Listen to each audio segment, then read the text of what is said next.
Good morning, everyone. We are in Isaiah chapter 29, and it speaks about woe to Israel.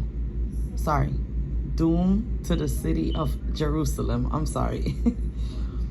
Woe to Ariel, the city where David dwelt. Add ye year to year. Let them kill sacrifice. Yet I will distress Ariel, and there shall be heaviness and sorrow, and it shall be unto me as Ariel. And I will camp against thee round about, and will lay siege against thee with a mount, and I will raise forts against thee, and thou shalt be brought down, and shalt speak out of the ground, and the speech shall be low out of the dust, and thy voice shall be as of one that had a familiar spirit out of the ground. And thy speech shall whisper out of the dust. Moreover, the multitude of thy strangers shall be like small dust, and the multitude of the terrible ones shall be as chaff that passeth away. Yea, it shall be at an instant suddenly. Thou shalt be visited of the Lord of hosts, with thunder and with earthquake and great noise, with storm and tempest, and the flame of the devouring fire, and the multitude of all the nations that fight against Ariel, even all that fight against her and her munition, and that distress her shall be as a dream of a night vision. It shall even be as when a hungry man dreameth, and behold, he eateth, but he awaketh, and his soul is empty. Or as when a thirsty man dreameth, and behold, he drinketh, but he awaketh, and behold, he is faint, and his soul hath appetite. So shall the multitude of the nation be that fight against Mount Zion. Stay yourself and wonder, cry ye out, and cry. They are drunken, but not with wine. They stagger, but not with strong drink. For the Lord hath poured out upon you the spirit of deep sleep, and hath closed your eyes. The prophets and your rulers, the seers had he covered, and the vision of all is become unto you as the words of a book that is sealed, which men deliver to one that is learned, saying, read this, I pray thee. And he said, I cannot, for it is sealed. And the book is delivered to him that is not learned, saying, read this, I pray thee. And he said, I am not learned.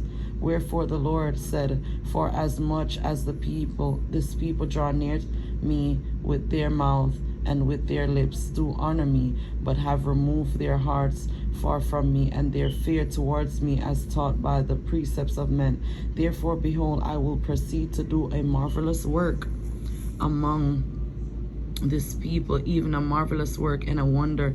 For the wisdom of their wise men shall perish, and the understanding of their prudent men shall be hid. Woe unto them that seek deep to hide their counsel from the Lord, and their works are in the dark. And they say, who seeth us, and who knoweth us? Surely your turning of things upside down shall be esteemed as the potter's clay.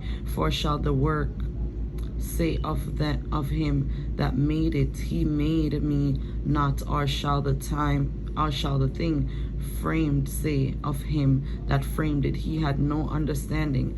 It is not yet a very little while, and Lebanon shall be turned into a fruit field, and the fruitful field shall be esteemed as a forest. And in that day shall the deaf hear the words of the book, and the eyes of the blind shall see out of obscurity, and out of darkness. The meek also shall increase their joy in the Lord, and the poor among men shall rejoice in the Holy One of Israel. For the turbulent one is brought to naught, and the scorner is consumed, and all that watch for iniquity are cut off, that make a man an offender for a word, and lay a snare for him that reproveth in the gate, and turn aside the just for a thing of naught. Therefore thus saith the Lord, who redeemed Abraham concerning the house of Jacob, Jacob shall not now be ashamed, neither shall his face now be waxed pale. But when he seeth his children, the work of mine hands in the midst of him, they shall sanctify my name, and sanctify the Holy One of Jacob, and shall fear the Lord our God of Israel. They also that erred in spirit shall come to understanding, and they that murmured shall learn doctrine. This is the word of the Lord. Thanks be to God.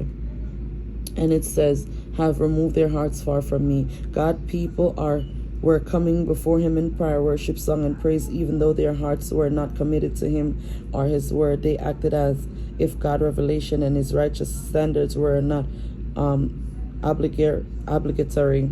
Instead of cherishing God and his word, they filled their lives with the religious ritual tradition taught by their leaders, and in false scrutiny they live for themselves. A similar destructive spiritual condition exists in some churches today. People praise and honor God with their lips while having no real love for God or his righteous precepts.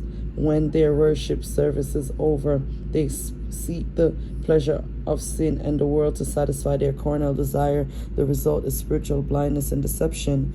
Isaiah prophesied of judgment are never without hope, for they characteristically include the time of Israel restoration. These verses envision the last day of this age, when the humble and poor of Israel will turn to God and the wicked will be destroyed. Israel's full restoration will occur shortly before Christ returned to earth to reign. The blessing of sight for the blind and hearing of the deaf accompany Christ's first coming. God's people will receive full redemption at his second coming. This is the word of the Lord. Thanks be to God. May the blessing of the Lord be upon you. Get more in depth of Isaiah chapter 29.